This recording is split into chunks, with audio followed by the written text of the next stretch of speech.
गंदा, थोड़ा सरकार की घंटी बजाओ ना बहन, आपके पास बढ़िया मोबाइल है, सरकार की घंटी बजाओ ना बहन।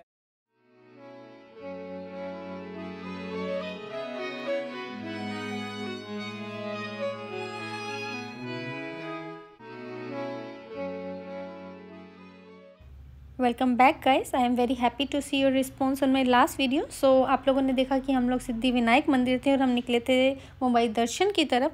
और अभी हम जा रहे हैं गेटवे ऑफ इंडिया, जो कि सिद्धिविनायक से लगभग पड़ता है 11 किलोमीटर, यानी कि हमें लगभग लगा आज 40 मिनट। और रास्ते में हमें बहुत सारे सेलिब्रिटीज़ के घर देखने को मिले, जैसे कि आप देख रहे हो ये है शाहरुख खान का घर। हालांकि I am that kind of person जिसे ये सब देखना बिल्कुल भी पसंद नहीं है। ये है बैंड स्टैंड, बिकॉज मुझे ऐसा लगता है कि जो सेलिब्रिटीज़ होते हैं वो अपने लिए कमाते हैं, खाते हैं, तो आई डोंट लाइक कि हम उतने देखें, देखने से हमें कुछ भी नहीं मिलेगा। सो ये देखो, ये रहा सलमान खान का पुराना घर, ऐसा हमें बताया है हमारे ड्राइवर ने। सो हाँ, रास्ते में मुझे समझ नहीं आता कि मुंबई का जो भी स्ट्रक्चर है वो इतना एंटीक क्यों है, मतलब इन यहाँ के जो घर हैं इतने पुराने से क्यों लगते हैं। अभी देखा आपने किस तरह का था। और अब हम yes, this is sea link. So last time में मैंने बताया था, this is one of the largest bridge, जो कि स्ट्रक्चर जिसका बहुत ही ज़्यादा सुंदर है, बहुत ही ज़्यादा अमेजिंग है, मुझे बहुत सुंदर लगा। ये लो जी, हम पहुंच गए। ये है हमारा ताज होटल। ताज होटल की भी अपनी कहानी है, फिर सुनेंगे बाद में।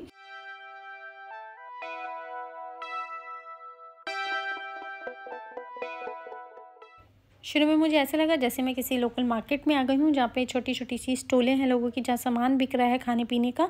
और एंट्री जो थी हमारी लेडीज़ और मेन की अलग अलग थी, लड़कियाँ अलग तरफ से, लड़के अलग तरफ से। अंदर जाते ही मुझे थोड़ा अच्छा फील हुआ, बिकॉज सामने जो दिख रहा था, the structure of gateway of India was just amazing.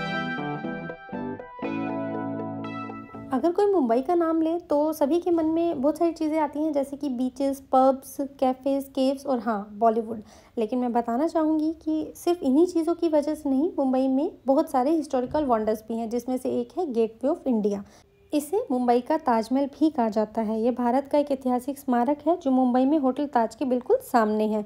यह एक बहुत बड़ा सा द्वार है जिसकी ऊंचाई 26 मीटर यानी कि लगभग 85 फीट के बराबर है। इसका एक अपना अलग ही इतिहास है। यह ब्रिटिश राज के अंदर बनाया गया था। मैं यहाँ पर पहली बार आई हूँ, लेकिन जब मैंने 26/11 के बारे में सुना था तो मेरा दिल दहल उठा था। तो उस दिन को याद करते हुए मुझे एक कविता याद आई। हालांकि वो कविता मैंने नहीं लिखी है, पर फिर भी मैं सुनाना ज़रूर चाहूँगी, तो सुनिएगा ज़रूर। आज फिर वो बीती बात याद आ गई, 26/11 की आदमखोर रात याद आ गई। एक सुनामी बवंडर मुंबई पर आया था, इंसानी जिंदगियों को जिसने भाया था। आग की लपटें, चीख पुकारों का आलम था, लाशों का ढेर था, चारों ओर मातम छाया था। आतंकी बारूद के आगे खड़े हिंद के जवान थे। वो होटल के अंदर जवान खुले मैदान थे, सीने पे गोली खाकर आवाम को बचा गए। भारत माता की लाज बचा वीर गति को पा गए। आज जलसों में मशरूफ़ हम उन्हें भूल गए, देश की शान बचाने वे जान पे खेल गए। सबका परिवार बचा के अपना बिलखता छोड़ गए, फ़र्ज़ की राह पे कुर्बान हो सबसे नाता तोड़ गए। देख के उनका बलिदान नैन नीर बहाते हैं, शहादत पे उनकी हम श्रद्धा के दीप जलाते हैं। लगभग 14 साल पुरानी उस घटना को भुलाना मुमकिन तो नहीं है, लेकिन सैल्यूट टू आवर सोल्जर्स, जिसकी वजह से आज हम इतना सेफ फील करते हैं। तो सैल्यूट टू आवर सोल्जर्स। वैसे तो गेटवे ऑफ इंडिया की एंट्री बिल्कुल फ्री है और सारे टूरिस्ट के लिए 24 आवर्स खुला रहता है, लेकिन जहाँ पे जो बोटिंग होती है उसकी टाइमिंग है सुबह 7 से लेकर 10 बजे तक। और इसके जो है चार्जेस भी डिपेंड करते हैं आप कौन सी बोट चूज़ कर रहे हैं, जो कि 30 रुपीज़ से लेकर 150 रुपीज़ तक जा सकते हैं। गेटवे ऑफ इंडिया के सामने जस्ट आप देखेंगे कि शिवाजी महाराज जी का एक स्टैचू है, जो कि एक मराठा वॉरियर थे जिन्होंने मराठा एम्पायर को एस्टेब्लिश किया था। So basically it is a symbol of Marathas pride and glory. वैसे तो आप यहाँ पे कभी भी आ सकते हैं, लेकिन यहाँ पे जाने का जो सबसे अच्छा समय है वो मानसून के बाद अक्टूबर और मार्च के बीच रहता है। और आई पर्सनली प्रेफर कि आप यहाँ पे अर्ली मॉर्निंग आए या फिर इवनिंग आए, क्योंकि यहाँ पर बहुत ज़्यादा भीड़ हो जाती है। तो फिर अर्ली मॉर्निंग आपको बहुत कम भीड़ देखने को मिलेगी और आप यहाँ पे आके अच्छे से यहाँ का व्यू देख सकते हैं, यहाँ की हिस्ट्री जान सकते हैं और अच्छी अच्छी फ़ोटोज़ क्लिक करा सकते हैं। ये देखो बहुत गंदा, तो सरकार की घंटी बजाओ ना बहन, आपके पास बढ़िया मोबाइल है। पूरे वर्ल्ड के लोग यहाँ आते हैं, कितना गंदा है। सरकार फुकट का टैक्स लेती है क्या हमारी? पूरे वर्ल्ड के लोग आते हैं बहन, कितना गंदा है। देखो पूछो टूरिस्ट मंत्री हमारे आदित्य ठाकरे साहब को, साहब हमारे देश का नाम बदनाम कर रहे हैं क्या भगवाधारी? मंदिर मेरा नाम लो चलेगा। मैं कंप्लेंट कर रहा हूँ आपके मैडम माध्यम से कि मेरे देश को थोड़ा साफ सुथरा करिए। मैं कोशिश करूंगी डालने की, पहुंचाने की, आप चिंता मत करो।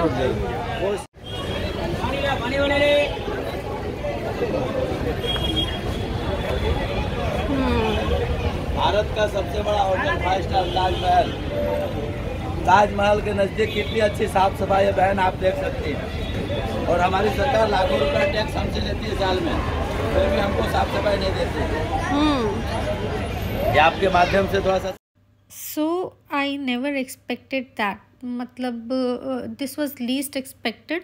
मुझे लगा था कि मैं जो है मुंबई की हिस्ट्री को जानने जा रही हूँ, एक टूरिस्ट अट्रैक्शन को देखने जा रही हूँ। हालांकि कहा जाता है अतिथि देवो भव, मेहमानों का तो हम कर लेंगे, लेकिन जब यहाँ के लोग ही खुश नहीं हैं, जो यहाँ पे रहने वाले लोग हैं, जो के वर्कर्स हैं, वो इतना ज़्यादा परेशान हो रहे हैं। सीरियसली वो मुझसे इतनी ज़्यादा रिक्वेस्ट कर रहे थे कि प्लीज़ सरकार तक पहुँचाओ, हम लोगों को इस गंदगी में रहना बिल्कुल पसंद नहीं है। तो आई होप कि आप लोग भी समझ रहे होंगे। तो प्लीज़ कोशिश करना कि सरकार तक या किसी भी ऐसे इंसान तक ये बात पहुँच पाए जो कि इनकी प्रॉब्लम का सोल्यूशन कर पाए। तो इंडिया गेट के बाद हम चल पड़े थे महालक्ष्मी जी के दर्शन करने के लिए, जो कि हमें लगभग आधा घंटा लगा। और महालक्ष्मी जी का मंदिर जो था थोड़ा अंदर जाकर था, तो उस रास्ते में हमें काफ़ी सारे और मंदिर देखने को मिले, जैसे कि ये है स्वामी नारायण जी का मंदिर।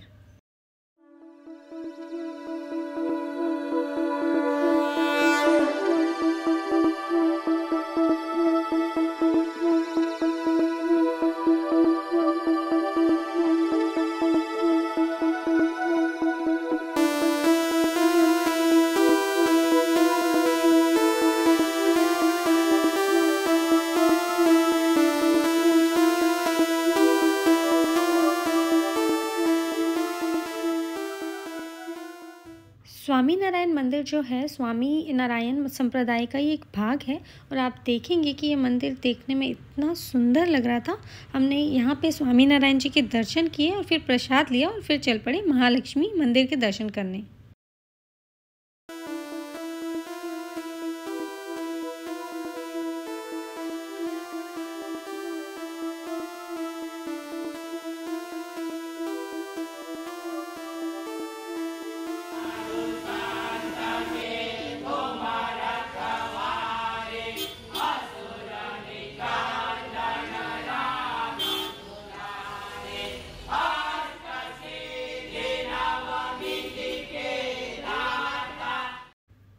स्वामी नारायण जी का मंदिर एकदम रोड पर था, लेकिन महालक्ष्मी जी के मंदिर के लिए हमें थोड़ा अंदर की तरफ आना पड़ा।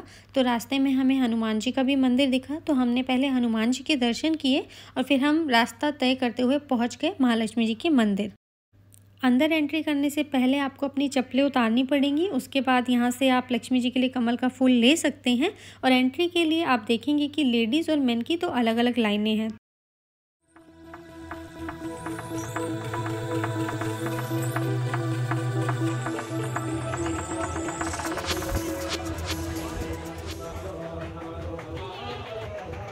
महालक्ष्मी जी का मंदिर मुंबई का एक बहुत ही फेमस मंदिर है और ऐसा माना जाता है कि यहाँ आकर हर मुराद पूरी होती है। आप देखेंगे कि यहाँ पर कितनी ज़्यादा भीड़ देखने को मिल रही है। हमें भी लगभग 1.5 से 2 घंटे लग गए और तब जाकर हम लोग लक्ष्मी जी के दर्शन कर पाए।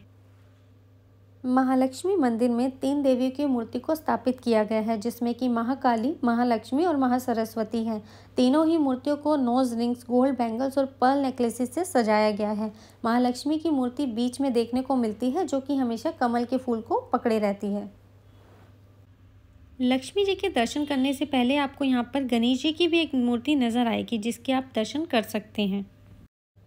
बहुत ज़्यादा भीड़ होने की वजह से मैं यहाँ पर आपके दर्शन नहीं करवा सकती थी, लेकिन मैं आशा करती हूँ कि आपके मन में जो भी मनोकामना है वो आप इस तस्वीर को देखते हुए मांग लीजिए। मेरी पूरी उम्मीद है कि लक्ष्मी जी उसे ज़रूर पूरा करेंगी।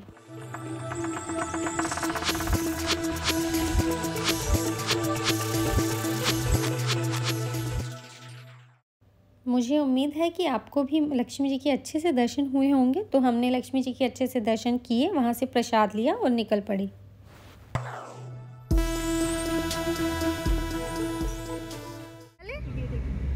जब पास जाके खा ले हवा, यम्मी यम्मी हवा खा ले, यम्मी। चूँकि हमारा होटल इतना बेकार था जो हमें खाना नहीं देता था, तो हमें हमेशा बाहर खाना खाने जाना पड़ता था। पर ये अच्छी बात है कि हमें हमारे होटल के साथ ही खाना खाने मिल जाता था। तो हम रात को खाना खाने निकले, बच्चों के साथ मस्ती की और फिर सो गए। पर मुझे आशा है कि जो मैंने आज की वीडियो में जो भी गेटवे ऑफ इंडिया के लोगों की प्रॉब्लम्स आपके साथ शेयर की है, मुझे पूरी उम्मीद है कि आप लोग उसे शेयर करेंगे और लोगों तक पहुंचाएंगे, ताकि वहां के लोगों की जो ये प्रॉब्लम है वो सॉल्व हो सके। मिलते हैं अगली वीडियो में, तब तक के लिए अलविदा।